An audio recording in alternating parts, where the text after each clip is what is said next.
لڑائی تو نہیں کہنا چاہیے کہ یک طرفہ چونکہ یہ کارروائی ہو رہی ہے، تو 10,000 سے زائد فلسطینیوں کو مارا جا چکا ہے، 25 لاکھ سے زائد اس وقت بنیادی ضروریات زندگی سے محروم ہیں، انہیں پانی نہیں مل رہا، انہیں میڈیسن نہیں مل رہی، انہیں خوراک نہیں مل رہی.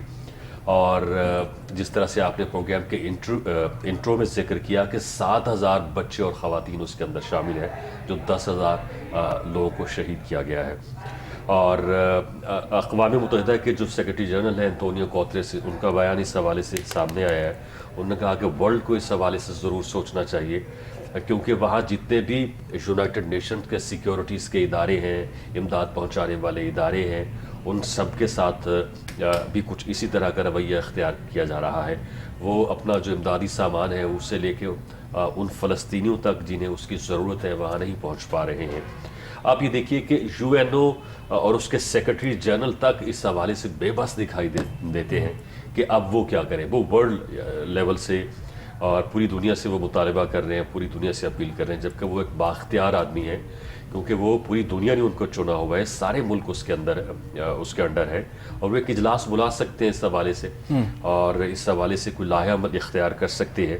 لیکن جو ممالک جو لوگ اس وقت بااثر ہیں، جن کی آواز کے اندر کوئی دمخم ہے، وہ اس حوالے سے خاموش دکھائی دے رہے ہیں. اور وہاں ان کا فلسطینیوں کا جینوسائیڈ جاری ہے، انہیں قتل کیا جا رہا ہے، انہیں شہید کیا جا رہا ہے، نوزائیدہ بچوں کو قتل کیا جا رہا ہے، جو اس وقت زندگی اور موت کی کشمکش میں مبتلا ہے، انہیں بنیادی ضروریات زندگی سے محروم رکھا جا رہا ہے. تو ایسے میں کیا کیا جا سکتا ہے سوائے افسوس کے؟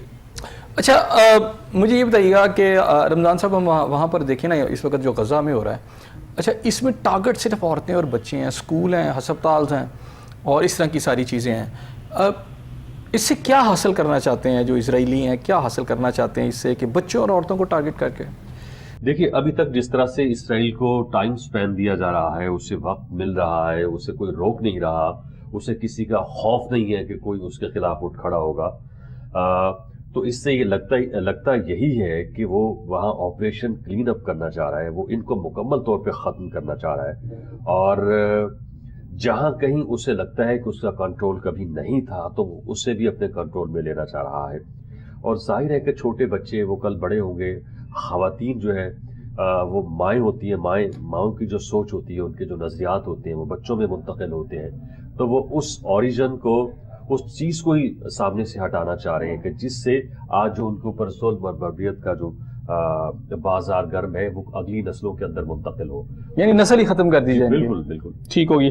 رانا صاحب آپ کیا کہتے ہیں جو ایک ہمیں ایک جنرل سی ایک بے حسی، اور میں اسے سمجھتا ہوں کرمنل قسم کی بے حسی سے کہوں گا، مجرمانہ قسم کی، مسلمان ملکوں کے اندر ہمیں نظر آتی ہے. جتنی بھی لیڈرشپ ہے، آپ سعودی عرب دیکھ لیں، ویسے مسلم امہ کی دفاع کی بڑی بڑی باتیں کریں گے، اور بڑے بڑے انہوں نے فوجیں اکٹھی کی ہوئی ہیں، گروپس بنائے ہوئے ہیں. اس کے اندر آپ ایران کی بات کر لیں، بڑی بڑی دھمکیاں، سب کچھ ہو رہا ہے. لیکن عملاً یعنی 10,000 فلسطینی شہید ہو چکے ہیں یہ تھوڑے سے دنوں کے اندر، اور عملاً کچھ بھی نہیں ہے. نہ وہاں میڈیسن پہنچ رہی ہے، نہ وہاں پر کوئی ان کو بیچاروں کو کوئی ویپن ہی مل جائے کہ وہ لڑ لیں، اپنی جان کا دفاع کر لیں.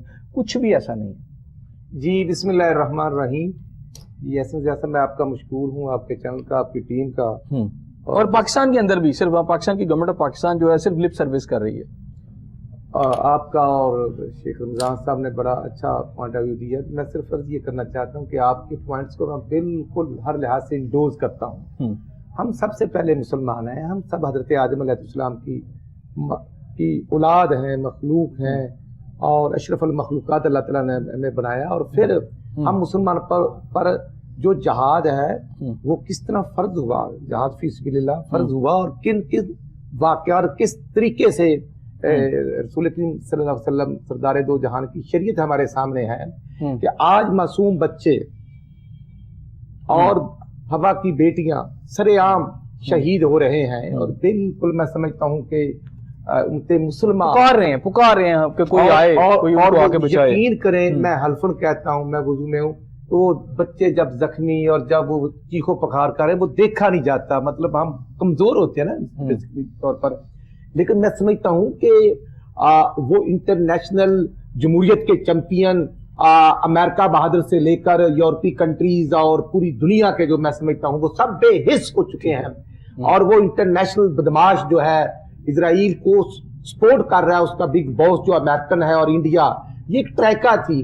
اور میں ایسا سب بالکل عرض کروں گا کہ یہ ایک دن میں اس کا آغاز نہیں ہوا, اس کی تیاری کئی مہینوں کئی سالوں سے وہ لگی ہوئی تھی, اور اس کی تیاری انہوں نے بھرپور کی ہوئی تھی. کو اٹیک ادھر سے ہوا یا ادھر سے ہوا, حالات کیسے پیدا ہوئے جنگ کے, لیکن مسلمان امہ اور فلسطین اور مسلمانوں کی تیاری نہیں تھی اس جنگ کو لڑنے کے لیے, فیس کرنے کے لیے. دیکھنا بالکل جب ایک مسلمان شہید ہوتا ہے تو بالکل ہمارے اوپر فرض ہے, ہماری ذمہ داری, ہم ڈیوٹی سمجھتے ہیں کہ اس کا بدلہ لینا چاہیے. لیکن میں سمجھتا ہوں کہ سعودی عرب سمیت جو ہماری مسلم کنٹریز کی آرمی بنی ہوئی ہے اس کا کیا رول ہے, اور اسی طرح میں سمجھتا ہوں جیسے آپ نے نام لیے افسوس ہوتا ہے ان سب کو دیکھ کے, وہ بے حس ہو چکے ہیں. اور میں سمجھتا ہوں گورنمنٹ آف پاکستان کو بھی اپنا کردار ادا کرنا چاہیے, گو کیئر ٹیکر ہے, لیکن پھر بھی اس کے باوجود میں سمجھتا ہوں کہ جس طرح میں سمجھتا ہوں کہ ہماری تو یقین کریں گے ہم سب سے مسلمان ہیں, جب میاں نواز صاحب 21 اپریل کو 21 اکتوبر کو منار پاکستان آتے ہیں تو وہاں پر بھی جھنڈا تھا, اور اب ہماری جنرل کونسل کا اجلاس ہے 11 نومبر کو, تو اس میں بھی ہمارا مین جو ایشو جو ہم نے فلسطین کو ہی رکھا ہوا ہے. ٹھیک ہو گیا. اچھا حامد خان صاحب آپ میرے ساتھ موجود ہیں, آپ نے مولانا محمد ارشد صاحب کی باتیں سنی. اچھا یہ مجھے بتائیے اس وقت یورپ کے حالات کیا ہے, وہاں پر یہ جو خون بہایا جا رہا ہے عورتوں اور بچوں کا, بہت شرمناک مناظر ہیں, اور جو لوگ خود کو کلیم کرتے ہیں چیمپئن آف ہیومینٹی, وہ آج خاموش کیوں ہیں؟ یورپ کا ضمیر کس طرح دیکھتے ہیں؟ زندہ ہے, مر چکا ہے؟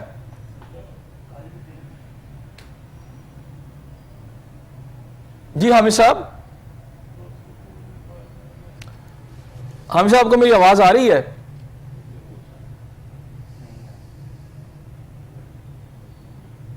ٹھیک ہو گیا. جی رمضان صاحب کیا کہتے ہیں اس کے اوپر, یہ کوشچن آپ سے. جی بالکل, جس طرح سے ہم ویسٹ سے یعنی ایکسپیکٹ کرتے ہیں, اور عموماً اس بات کا چرچا بھی کیا جاتا ہے کہ وہاں انسانی حقوق کی بڑی بات کی جاتی ہے, اور ویسٹ جو ہے ہمیشہ سے انسانی حقوق کا علمبردار رہا ہے. مگر جب فلسطین کا ایشو آتا ہے تو اس حوالے سے ہمیں جو ویسٹ ہے مکمل طور پہ خاموش دکھائی دیتا ہے.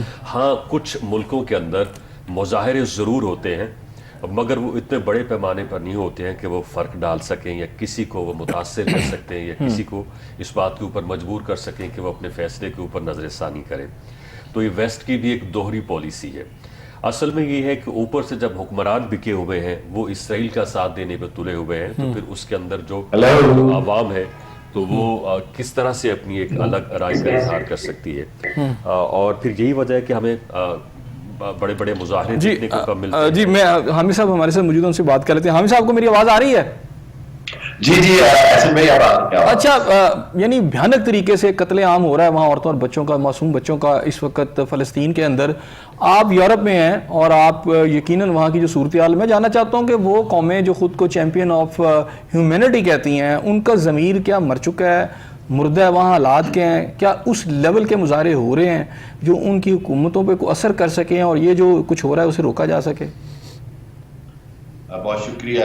ایسے میں بات یہ ہے کہ قوموں کو انتہائی گمراہ کیا جا رہا ہے. مظاہرے تو ہو رہے ہیں, بہت بڑے بڑے مظاہرے ہو رہے ہیں, لیکن اس کے ساتھ ساتھ ایک خاص اسرائیلی پروپیگنڈا چل رہا ہے جو حکومت کی سرپرستی میں چل رہا ہے, جو اس بات کی طرف لوگوں کو کہہ رہا ہے جی کہ شاید یہ کوئی اسرائیل جناب یہ اس کو کوئی حماس ابھی تک ختم نہیں ہوئی, یا حماس ہے یہ سارے جو 20 لاکھ غزہ کے محصور بچے ہیں یہ بھی شاید ہاتھوں میں ان کے کیا راکٹس ہیں, یا ان کے ہاتھوں میں کیا ہے, یا ہسپتال نہیں ہیں وہ کوئی راکٹ لانچر کی جگہ ہیں, یا وہ صحافی نہیں قتل کر رہے بلکہ کوئی لوگ ہیں جن کے ہاتھوں میں کوئی اسلحہ ہے. عجیب و غریب پروپیگنڈا ہے جس کے اندر خود ویسٹرن ورلڈ کو مخمصے میں ڈالا جا رہا ہے. لیکن وہیں پر میں آپ کو ایک بات بتاتا چلوں کہ اکثریت جتنے بھی ہیں غیر مسلم ہوں یا کوئی بھی ہوں, سب یہ بات جانتے ہیں کہ اسرائیل اپنی ظلم اور بربریت کی انتہا پر ہے, اور ان کی حکومتیں وہی غلطی کر رہی ہیں جو انہوں نے عراق کی جنگ کے وقت کی,